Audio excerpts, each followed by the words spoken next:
Bien, vamos a continuar con el análisis de los pares biomagnéticos. Estábamos en el par timo parietal que corresponde al viola.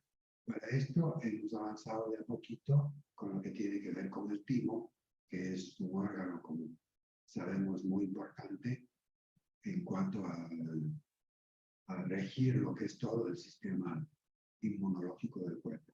Siempre vemos la parte de la anatomía, la fisiología. Y como la rubiola se trata de un virus, entonces ahora queremos continuar en términos generales, pues aproximarnos a entender mejor esto de los pares. Como ustedes están viendo, estamos viendo la anatomía, la fisiología, también la parte de los patógenos, en el caso de que corresponda a ver los patógenos. Pero antes de entrar a ver este patógeno en concreto, la rubiola, vamos a ver algunas generalidades sobre los virus que podemos ver aquí. Y los virus, no todos, pero algunos pueden ser agentes infecciosos. Y fíjate el tamaño de un virus. Un virus puede medir entre 20 a 300 nanómetros. Solamente con microscopía electrónica de barrido es posible de verlos. De otra manera, no. Ahora, si ustedes se ponen a pensar para entender un poco el tamaño de un virus, aquí estarían los virus, en este tamaño. Aquí las proteínas, aquí los átomos. Los átomos 10 a la menos 10. Aquí moléculas, que es un conjunto de átomos, como CO2 o como H2O, el agua. Aquí las proteínas, de las que estamos constituidos nosotros, somos aminoácidos, o tenemos aminoácidos que son conjunto de proteínas, aquí virus, aquí a lo que se llaman bacterias procariotas y luego eucariotas. Pero fíjense el tamaño, que llega de 20 a 300 nanómetros. Pero para entender esto, fíjense ustedes aquí la luz visible. Nosotros podemos mirar aquí la luz que corresponde al violeta es de 400 nanómetros. 450, 475, y lo que cuando tienes lo del arco iris, lo que más mide es la luz roja. Esto tiene 700 nanómetros. Quiere decir que un virus está por debajo del tamaño de la luz visible. Por eso se ponía, y el doctor Andreas Kalker ponía el ejemplo de poner la mascarilla. Si tú pones una lámpara a través de la mascarilla que utilizamos, ¿atraviesa la luz o no? Claro que atraviesa la luz. Si atraviesa la luz, ¿cómo no va a atravesar un virus? Aquí está la luz visible. Aquí, sobre esto sería lo que es el infrarrojo, y sobre esto estaría, o bajo esto, lo que es la luz ultravioleta. Y a eso correspondería los virus, de 20 a 300 nanómetros. Es decir, más pequeño que la misma luz visible. Por eso, como digo, se puede ver solamente a través de un barrido electrónico. Nosotros los podemos detectar con bioenergética, porque la bioenergética es mucho más fina que todo eso. Pero sí tenemos que tener conciencia de su tamaño. Además, el virus está en el límite entre lo que es la inercia, o sea, lo que es inerte y lo que es viable como vida. Solo no puede actuar. Tiene que asociarse a una bacteria, a una célula, para insertar su material. Y tenemos nosotros, aquí están los ácidos nucleicos. Esto es ácido desoxirribonucleico y esto es ácido ribonucleico. Aquí tenemos de doble cadena, que correspondería a ADN, y también hay virus que son solamente de ARN. Y estas escaleritas ustedes ven aquí, donde está el material genético, donde están las instrucciones de secuenciación que se llama esta citosina, guanina, adenina y timina, que se conocen como bases. Esto determina muchas características mismo de nosotros como seres humanos supuestamente más evolucionados, que tenemos esta secuenciación en donde van a estar determinadas nuestras características. Pero aquí lo principal es comprender que hay virus que son de ADN y virus que son de ARN. Aquí tenemos, en el caso de un virus que es desnudo, y aquí un virus que tiene una envoltura. Este no tiene envoltura, tiene una cápside y el material genético está dentro. Estos que tienen envoltura tienen una cápside, tienen ácido nucleico adentro y la envoltura, como en el caso del coronavirus, que tiene una forma de un cono. Lo que tiene es una membrana que contiene lípidos, son grasas. Aquí la totalidad de la unidad infecciosa, la que se conoce como virión o virus. Aquí está el material genético.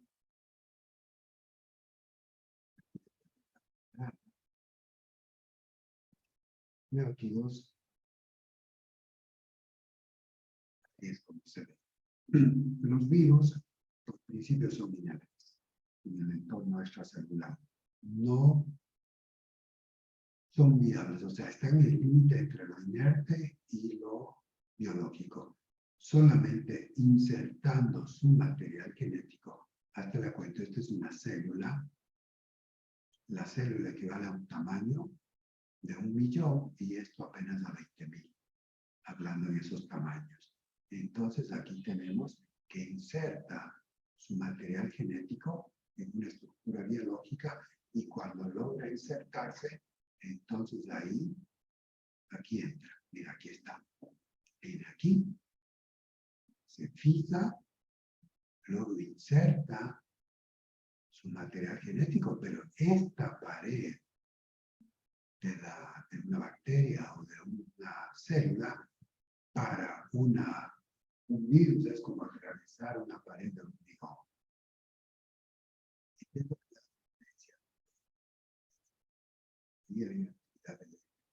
Y eso es lo que le permite penetrar. Una vez que penetra, transcribe su material genético al sistema propio que tiene la célula. La célula o la bacteria tiene su propio ADN y entonces se inserta en esta secuenciación y luego de que se inserta, luego de que transcribe su información, empieza a replicarse. Y luego se libera, se ensalda, y luego se libera y sigue sacando copias de sí mismo, afectando a otras bacterias. Es el proceso como se replican los virus. Aquí, durante este ciclo de replicación, se producen numerosas copias de ácidos nucleicos virales. Entonces, aquí tenemos el ADN y aquí se va replicando de esta manera. Y luego tiene una amplificación exponencial. Cada vez van a salir más copias de sí mismo y eso es lo que nos produce ya la sintomatología que nosotros conocemos. Aquí tenemos el esquema de un virus, de un citomegalovirus. Aquí tenemos una glicoproteína 1, glicoproteína 3, el genoma, en donde está la secuenciación, la cápside, que es la que la protege, y la envoltura. Pero, como digo, el tamaño de un virus es de 20 a 300 nanómetros, menos que la luz visible en cuanto a tamaño. Y luego tenemos la penetración hasta que hay contacto con una nueva célula de superficie. Aquí tenemos los procesos. Tenemos la penetración, se quita la cápside, se descapsida, o como dice aquí, descapsidación, y luego tenemos insertación, transducción del material, replicación. Y luego de la replicación se libera, y este sería el ciclo de los virus. Y así va invadiendo todo un sistema. El virus, en definitiva, no es que tenga un ciclo demasiado largo, se replica a gran velocidad. La infección viral puede tener poco o ningún efecto en la célula hospedadora o puede causar daño con muertes celulares. Otro esquema de cómo se produce esto. Aquí tenemos el virus de la rabia, como se vería. Aquí tenemos herpes virus, como son cristales, y que es ustedes la forma que tienen. Aquí tenemos el virus del sarampión, aquí tenemos el virus del mosaico del. Y este bacteriófago tiene una particularidad, y alguna vez he comentado como en Georgia, en estos países del este, conocen los bacteriófagos que son específicos para cada bacteria. Por ejemplo, tienen identificado un bacteriófago específico para la sífilis, para la tuberculosis, para diferentes bacterias. Al insertar el bacteriófago, este destruye las bacterias. Y así, esa es una alternativa para curar. No usan antibióticos, utilizan el proceso de simplemente que tienen debidamente identificados cuáles son los bacteriófagos. Aquí la denominación, porque se llama bacteriófago, que es capaz de fagocitar bacterias o de infectar bacterias hasta que éstas se autodestruyan. Ese es el proceso. Esos son los bacteriófagos. ¿Qué sería, pues? Y yo me imagino que debe haber en laboratorios y procesos de investigación para trabajar con esto. Claro que tienen que ser laboratorios de alta seguridad para que no puedan virus que son patógenos destruir. Aquí tenemos el virus de H1N1, que se produce un cóctel inédito de virus aviario, humano y porcino. Aquí tenemos la gripe aviaria, la gripe humana, y aquí tenemos la gripe porcina. Y la transmisión se produce del cerdo al hombre. Por esta vía aérea, del hombre a hombre. Aquí es como más o menos se transmiten estos. En algunas, bueno, en el tema de la última pandemia se hablaba mucho de estos procesos que sí efectivamente se pueden producir de animales a humanos y a través de varias vías. Aquí hablamos de los bacteriófagos que estaban diciendo, estos son llamados fagos que infectan a las bacterias. Si conocemos los bacteriófagos específicos, se puede destruir bacterias que de otro modo no son fáciles de manejar. Aquí tenemos la cápside que estamos hablando, la proteína, el genoma, la cápside y la envoltura. Aquí tenemos capsómeros, unidades morfológicas que se observan con microscopía electrónica. Y fíjate que tienen forma de cristales. Y no se olviden que nosotros también tenemos cristales. Por eso la doctora Esther del Río dice, nosotros tenemos cristales que se ven como de las pantallas líquidas, a través, o sea, cristales líquidos. Eso se estudia en la física de cristales. Y eso es lo que nos permite a nosotros hacer nuestros rastreos.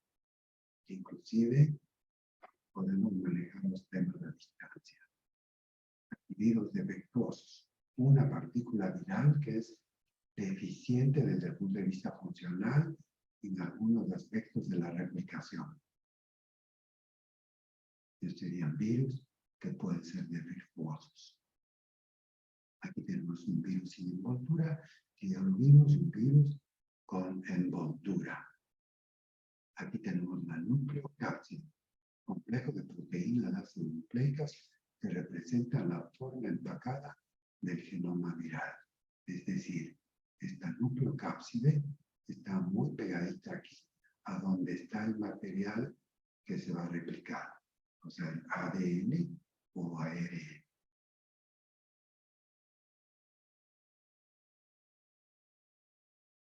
Aquí tenemos las cadenas polipéptidas, viral con un solo doblez.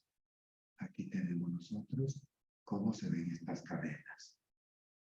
Y no se olvide que también por eso hay las proteínas que son prótidos, que son cadenas de aminoácidos, que son los que generan la vida a partir de los átomos, de las moléculas, y luego esto que veíamos al inicio, lo que son las proteínas.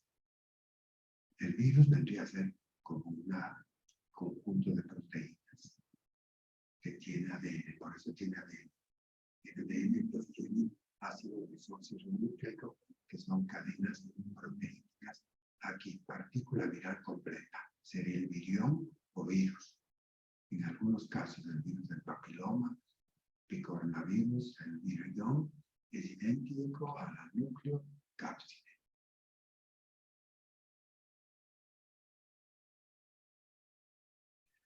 En cuanto al origen de los virus, se dice que hay como 1 millón de virus en la naturaleza, así como hay 4 millones de hongos.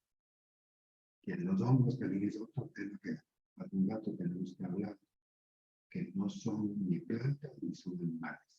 Y el otro capítulo, aparte del reino, entonces sería el reino mineral, el reino vegetal, el reino animal y el reino de los hongos, como un reino completo. Aquí hay una teoría 1 de protovirus, que es un aparecimiento celular que obtiene sus materiales contribuyentes a partir de sustancias orgánicas.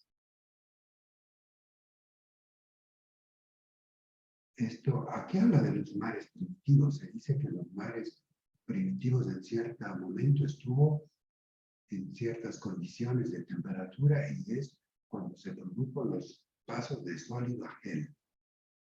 Y el gel vendría a ser la gelatina. Y ahí se originaría la vida. Esa es una de las teorías. Otra de las teorías es acerca de que son bacterias parasitarias que están en estado parasitario, parasítico. Sustancias nutritivas en las células del huésped. Y hay otra, teoría 3, que es componentes de células de los huéspedes, que son autónomas. Bueno, y hay la teoría justamente que es de esta neoplasticidad que hay, que en cierto momento las mismas estructuras, las mismas células, cuando están infectadas pueden producir bacterias, pueden producir hongos y pueden generar virus como parte de la vida. Pero bueno, son teorías. Aquí tenemos esta doble hélice, en donde está la secuenciación con esto que conocemos, estas bases de adenina, guanina, citosina y tiamina. Y esto aplica para todos los seres vivos. Aquí tenemos la replicación. Aquí se produce una división, se separan y luego hay una maquinaria exquisita que vuelve a sacar, a reensamblar de manera cuidadosa la replicación de los virus. Aquí se divide en dos. Cuando se divide una célula o se divide un virus. Se divide en dos cuando se replica. Hay una hipótesis también acerca de los virus de la coevolución, es decir, que hemos coevolucionado juntos a partir de ácidos nucleicos, viroides, virus, priones, proteínas, células primitivas, células actuales. Todo ha ido prácticamente en el mismo momento. Bien, este tema en algún momento ya lo conversamos. No sé si hay alguna pregunta, alguna inquietud.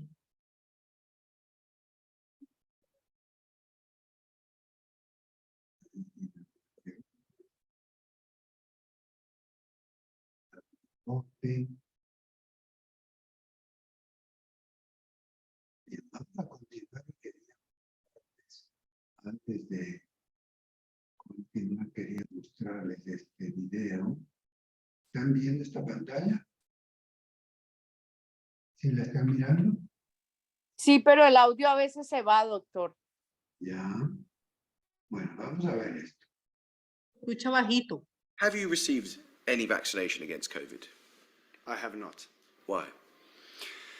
I understand that and support fully the freedom to choose, whether you want to get vaccinated or not. And I have not spoken about this before, and I have not disclosed my medical record and my vaccination status because I had the right to keep that private and discreet. But as I see, there's a lot of wrong conclusions and assumptions out there. I think it's important to speak up about that and justify certain things, right? So I was never against vaccination. I understand that globally everyone is trying to put a big effort into handling this virus and seeing hopefully an end soon to this virus. And vaccination is probably the biggest effort that was made. Probably half of the planet was vaccinated.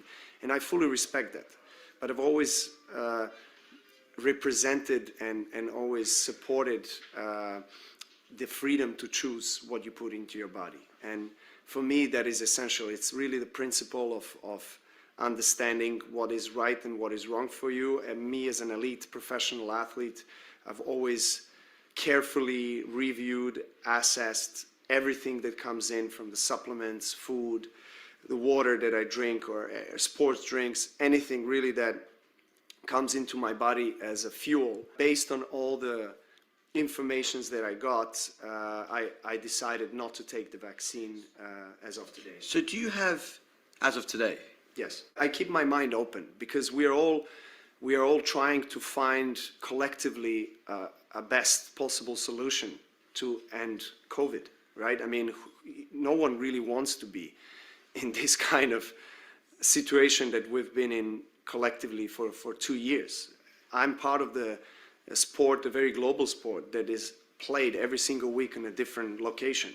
So, I understand the consequences of my decision. And one of the consequences of my decision was not going to Australia, and I was prepared not to go. And I understand that not being vaccinated today, I'm unable to travel to most of the tournaments at the moment. And that's a price you're willing to pay? That is the price that I'm willing to pay. Ultimately, are you prepared to forego the chance to be the greatest player that ever picked up a racket, statistically, because you feel so strongly about this jab? Yes. I do. But as things stand, if this means that you miss the French Open, is that a price you'd be willing to pay? Yes, that is the price that I'm willing to pay. And if it means that you miss Wimbledon this year, again, that's a price you're willing to pay? Yes. Why, Novak? Why? Why do you... Because the principles of decision-making on my body are more important than any title or anything else. I'm trying to be in tune with my body as much as I possibly can. What do you say directly to anti-vaccination campaigners around the world who proudly declare Novak Djokovic is one of us? I say that everyone has the right to choose to act or say whatever they feel is appropriate for them. And I have never said that I'm part of that movement. No one in the whole process during Australian saga has asked me on my stance or my opinion on vaccination. No one. So I could not really express, what I feel and where my stance is, neither in the legal process, neither outside. So it's really unfortunate that there has been this kind of misconception and wrong conclusion that has been made around the world based upon, you know, something that I completely disagree with.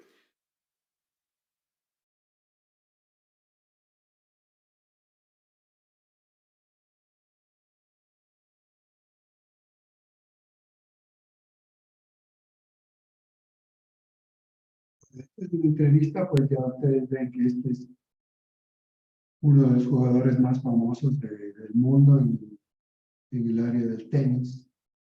Y fíjate tú, y esos campeonatos, me imagino que esos muchachos ganan fortunas en estos eventos. Y sin embargo, él con mucha valentía, diría yo, y coraje, y se supone que estas personas están bastante bien informadas como para manifestarse así. Y en una entrevista seria de la BBC de Londres, pues, y claro, es un personaje indudablemente mundial. Y ahora justamente les voy a compartir al grupo de WhatsApp qué es lo que se piensa sobre el experimento y los efectos que hay, inclusive para la gente que no se ha vacunado. Porque imagínense ustedes que hay estructuras a nivel, porque este es un tema de nanotecnología, han implantado sustancias en el cuerpo que se han extendido inclusive a los no vacunados. Y con un estímulo apenas de 10 milivoltios, calculen ustedes que el potencial de célula está entre menos 100 y menos 70 milivoltios. Y solamente con menos 10 milivoltios pueden activar y reorganizar el material genético a nivel nanotecnológico dentro del cuerpo. ¿Cómo lo hacen? A través del sistema de redes que conocemos con estas tecnologías actuales. Adelante, Jorge. Sí, viendo la exposición del tenista, me viene la pregunta. ¿La persona que usted está atendiendo con cáncer de mama se vacunó? No. No se vacunó. Ya, porque me venía a la mente, digo, porque la vacuna ha despejado un sinnúmero de enfermedades que la gente las tenía escondidas. Y una de ellas es el cáncer de mama. Sí, lo creo. Y fíjate lo riesgoso y lo que se ve es esto que les cuento, que con menos 10 milivoltios, les voy a pasar el informe, que pueden activar organizaciones predeterminadas, porque lo que tenemos son metales pesados. Esa es la mala noticia. La buena noticia es que con un producto que se llama ETDA se puede contrarrestar y limpiar el cuerpo de estos metales pesados, porque son metales pesados, capaces y susceptibles de programarse. Eso es. Bien, ¿alguien tiene alguna otra pregunta? ¿Alguien quiere comentar algo?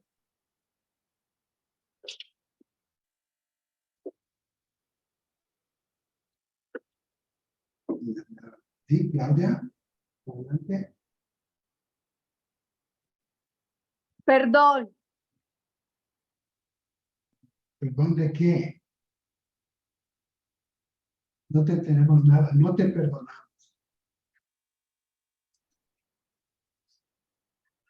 Bien, entonces, volviendo sobre el tema que habíamos hablado, sí, hay decisiones y decisiones. Ahora mismo vino un paciente que ha venido como al año y se siente muy mal.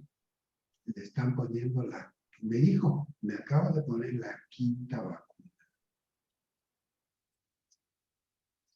¿Qué puede hacer? Una persona ya grande, profesional, arquitecto, persona culta. Pero ahí lo tienes. No, sí, simplemente la gente cree como cuando pasa con la política, que ponen cualquier cartel y te ofrecen el oro y el moro y te tragas el cuento. Esa es la verdad. Bien. ¿Alguna pregunta? ¿Alguna pregunta? Le quería decir que le deben de exigir a los candidatos a la presidencia que se vacunen las 5 veces. No estaría mal.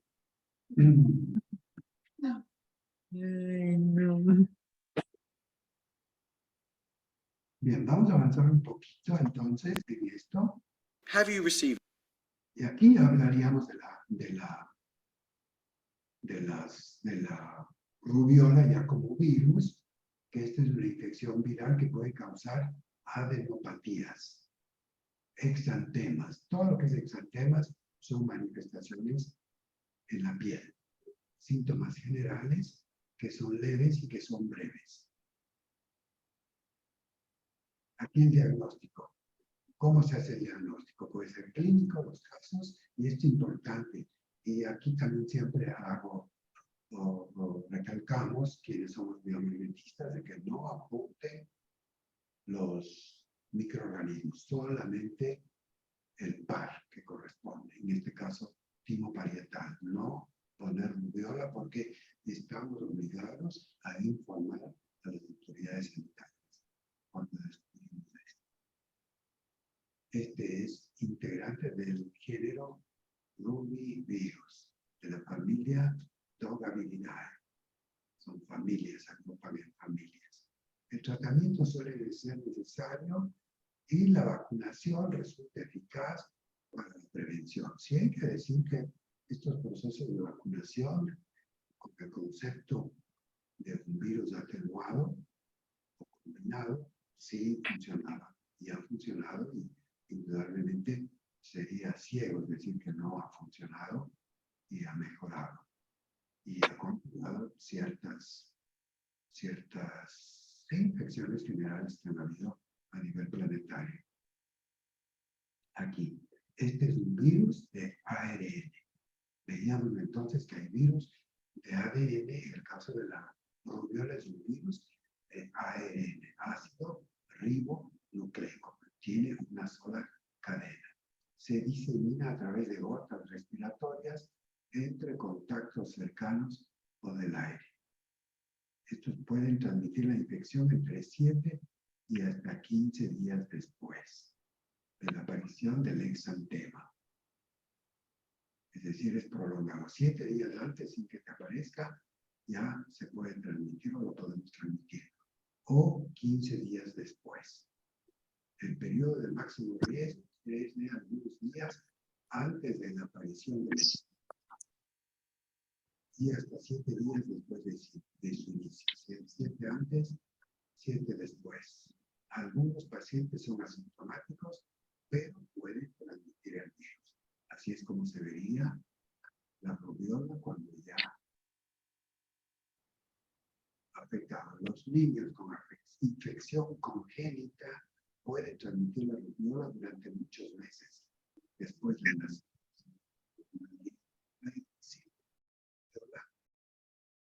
La microcefalia, que es una afección, digamos, pulmonar y o cataratas. La rubiola es menos contagiosa que el sarampión. La inmunidad parece ser permanente tras la infección natural. Es decir, una vez que tenemos esto, ya saben, ya conocen el proceso, se registra en el sistema inmune, guarda en una biblioteca y eso dura de por vida. Tan pronto aparece algo similar, se pone en movimiento el reconocimiento rápido que tiene el sistema inmune. No obstante, en poblaciones no vacunadas, entre el 10 y el 15% de los adultos jóvenes no experimentó la infección durante la infancia y es susceptible. Es decir, si no se ha vacunado, ya siendo más, digamos, adolescente o adulto, puede también contagiarse. En la actualidad, la incidencia en los Estados Unidos es extremadamente baja debido a la vacunación infantil sistemática.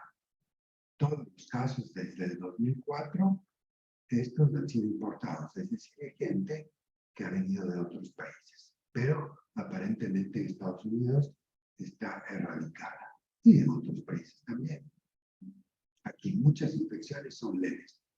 Después de un periodo de incubación entre 14 y 21 días, aparece una fase prodrómica de entre 1 y 5 días de duración.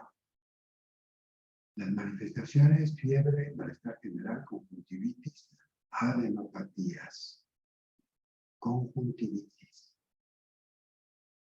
problemas de visión. Por eso no podemos nosotros guiarnos, como sugiere el Dr. Boyce, por la sintomatología. Nosotros nos vamos a lo que tiene que ver con la etiología. Entonces podemos tener problemas de afecciones en la piel, podemos tener afección de los ganglios, de las tapamontes, podemos tener todo ese tipo de infecciones o afecciones como estas cataratas, pero no nos vamos a centrar a mirar el área. Por supuesto que sí, pero en general el concepto es ser etiológicos 100%. Eso es. Así que si tenemos alguna pregunta, adelante, por favor. Bien, en todo caso, quiero agradecerles y la próxima semana continuamos con la rubiola. Así que muchísimas gracias por asistir a este encuentro y buenas noches. Que tengan un bonito fin de semana. Buenas Gracias. noches. Muchísimas Gracias. gracias. Gracias, doctor. Gracias a todos. Gracias. Gracias, doctor. Gracias.